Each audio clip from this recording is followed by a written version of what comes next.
আসসালামু আলাইকুম everyone, welcome to wings of dream BD. আজকের এই পর্বে আপনাদের সাথে শেয়ার করব কাঁচামরিচ সংরক্ষণের সহজ 3টি পদ্ধতি। আর এই পদ্ধতি অনুসরণ করে কাঁচামরিচ সংরক্ষণ করলে 1 বছর পর্যন্ত ভালো থাকবে।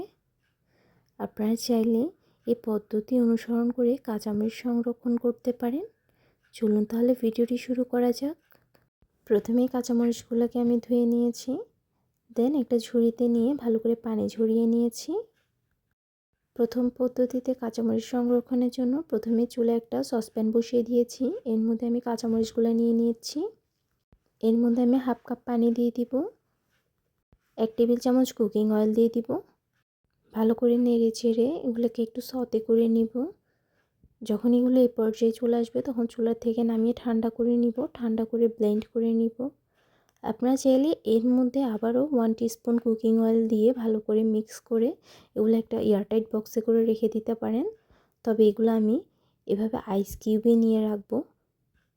আইস কিউবে নিয়ে রাখলে যখন যে কোনো মুহূর্তে আপনারা এটা ফ্রিজ থেকে নামাতে আপনাদের সুবিধা হবে, তাই আমি এটা আইস কিউবে নিয়ে রাখছি। আমার কাছে এই পদ্ধতিটা সহজ মনে হয়। আইস কিউবে নিয়ে এটা আমি ওভারনাইট ডিপ ফ্রিজে রেখে দিব। যখন এটা জমে শক্ত হয়ে যাবে, এই পর্যায়ে চলে আসবে, তখন এগুলো আমি এয়ারটাইট বক্সে করে সংরক্ষণ করব। এটি হচ্ছে প্রথম পদ্ধতি। এখন আমরা দ্বিতীয় পদ্ধতিতে চলে যাব। এখানে প্রথমে আমি কাঁচামরিচগুলো ধুয়ে শুকিয়ে নিয়েছি, দেন এগুলোকে আমি কিউব করে কেটে নিচ্ছি। আপনারা চাইলে আস্তেও রাখতে পারবেন।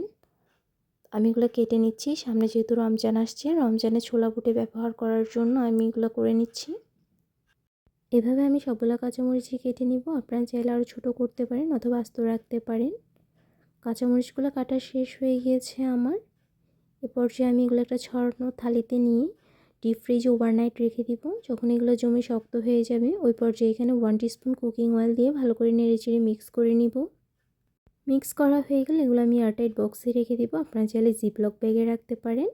এটি ছিল কাঁচামরিচ সংরক্ষণের দ্বিতীয় পদ্ধতি।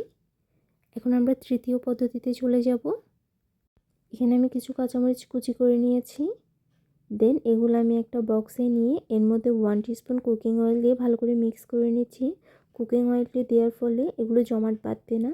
এটা ডিপ ফ্রিজে রাখতে হবে। যে কোনো মুহূর্তে আপনি ডিপ ফ্রিজ থেকে নামিয়ে দেখবেন এগুলো খুবই ঝুরঝুরে। এটি ছিল কাঁচামরিচ সংরক্ষণের তৃতীয় পদ্ধতি।